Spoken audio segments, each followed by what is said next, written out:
పాలనలో తెలంగాణ భవన్ జనతా గ్యారేజ్లా మారిందన్నారు. రేవంత్ రెడ్డి బాధితులు తెలంగాణ భవన్ను ఆశ్రయిస్తున్నారన్నారు.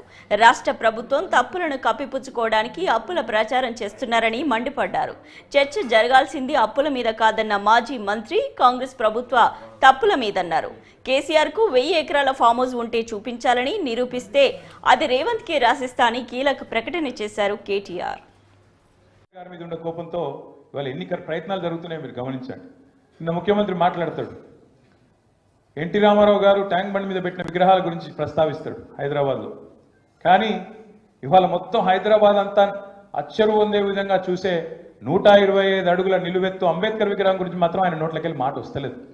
అంబేద్కర్ గారి పేరిట కట్టిన అద్భుతమైన సచివాలయం, ఒక రాజసౌధం లాంటి, ఒక శ్వేత సౌధం లాంటి సచివాలయం గురించి మాత్రం ఒక్క మాట రాదు. ఇవాళ మొత్తం నిఠారుగా నిలబడ్డ పోలీస్ కమాండ్ కంట్రోల్ సెంటర్ గురించి ఒక్క మాట రాదు. అద్భుతంగా హైదరాబాద్లో కట్టిన ఎన్నో, 1, 2 కాదు, ఎన్నెన్నో ఈ 10 ఏళ్లలో జరిగిన నిర్మాణాల గురించి మాత్రం మాట రాదు. ఎందుకంటే పరాజితుల చరిత్ర మలిపేయాలి, మరిపేసేదో మలిగిపోతుంది అనుకునే ఒక మూర్ఖపు ప్రపంచంలో ఈ ముఖ్యమంత్రి ఉన్నాడు. ఆయనకైనా ఇంకా మిగతా వాళ్ళనికైనా నేను చెప్పేది ఒకటే, కేసీఆర్ మీద కోపంతో సరే రాజకీయంగా మాటల దాడి చేయండి, మీకు వచ్చేటిదే బూతులు, మీకు తెలిసిన ప్రపంచమే గది.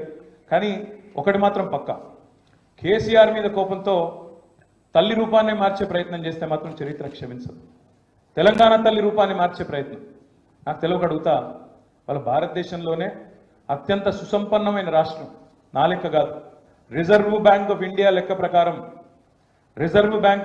ప్రకారం తలసరి ఆదాయంలో ఇవాళ అన్ని రాష్ట్రాల కంటే ముందున్నది తెలంగాణ రాష్ట్రం.